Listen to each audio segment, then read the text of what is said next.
Hello everyone and welcome on the Papier de Rêve channel. I'm Ursula and today I will be painting with you one sunflower. Before starting this painting, I was quite afraid of painting sunflower just because I've seen so many tutorials to paint sunflower made by a lot of different artists that I was afraid to not find my voice in the sunflower painting, and I was afraid to copying a bit too much one artist in particular. So I've thought how I can make this my own and how I can paint it in my own style. And for that I'm starting this painting with acrylic ink. You know that I love to work with acrylic ink at some point with watercolor because it's an interesting medium and it works really beautifully with watercolor. And you know also that when you paint in watercolor, you start from the lightest color to the darkest color. But here I'm doing the thing on the other way. I'm starting dark with acrylic ink, and all the ink I'm painting on my paper right now will stay and it will not budge at all during all the process while painting watercolor on top of it. It's totally waterproof once it's dry, and it will not move, it will not fade at all. And that's why I want it to be my darkest color, because it will not, it will stay like that, and it will help me to construct my painting, because all the part I'm painting right now will not move at all. So I have a nice base on top of which I can put all the watercolor, all the color I want. I've chosen the color that is a little bit violet, a little bit smoky, a little bit gray, because the sunflower are yellow and violet colors are complementary to yellow. So it's quite interesting to work with a complementary here. And also all the color I'm adding right now with acrylic ink, I can still add color on top of it, even if it's watercolor and it's transparent, to in order to tweak a little bit the color and add some reflect or a little bit of a hue to it. Once I'm satisfied with the layout of this acrylic ink, I will let it dry totally before adding some watercolor. You can see that once dry, it's a little bit lighter from when I put the color at first, but not too much. And it has bloomed a little bit in some area, but I'm totally okay with it. So now I can start by adding some petals to the sunflower. You can see that the heart of the flower is really nicely made with acrylic ink, but I need the petal to make you think about sunflower, of course. And for that I'm using some nickel azo yellow, and I will add also a little bit of Aussie red gold. These two yellow orangey color are working really well together, and I can have some lots of hue, different hue with mixing them together. So it's really interesting for the sunflower painting, those two colors. And I'm just using the shape of my brush to make the petal.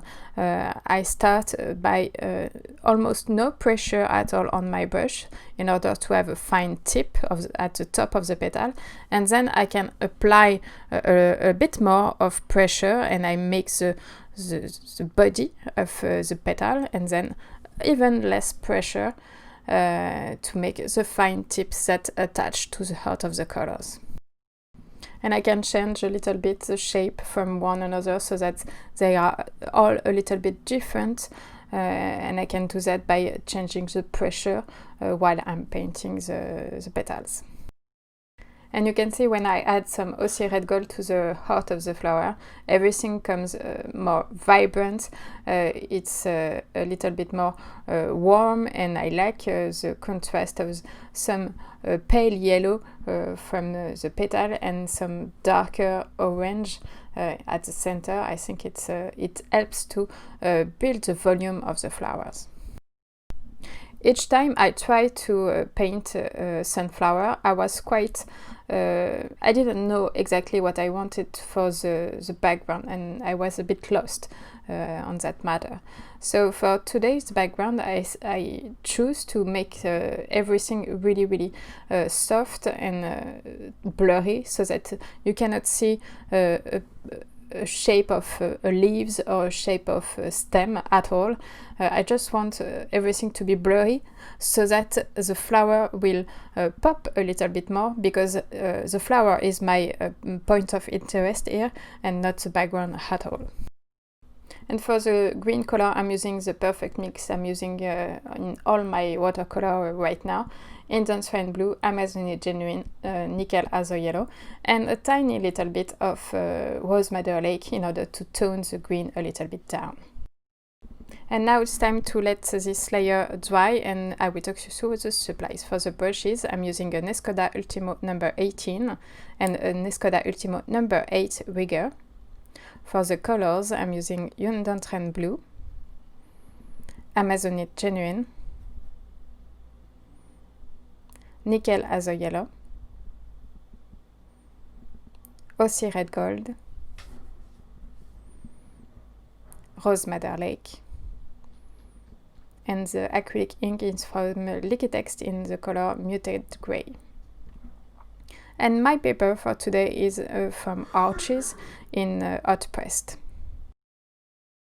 For my last layer, I want to add some depth still in my flower, because all the petals in the sunflower with the sun make a lot of transparency, and you can see petals overlapping each other, and that's I want for you to see also in my painting. So I'm using the same mix of Nickel Azure Yellow and Aussie Red Gold, sometimes more Aussie Red Gold, sometimes more Nickel Azure Yellow, and I will add layers on the petal in order for you to see the transparency of it. And I'm using the same brush mark as at the beginning, light pressure, and then a little bit more pressure, and then back to light pressure, in order to make the shape of the petal. And you see they are appearing on the paper very easily that way. In this last layer, I want also to add a little bit more texture to the heart of the flower. Right now it's a little bit not enough dark, and there is almost no texture at all. But you know, in the heart of the sunflower there is all the seeds of sunflower in it. So I want for you to perceive that texture, and I'm making a really dark green with Indian Blue, Amazonian Genuine, and Aussie Red Gold.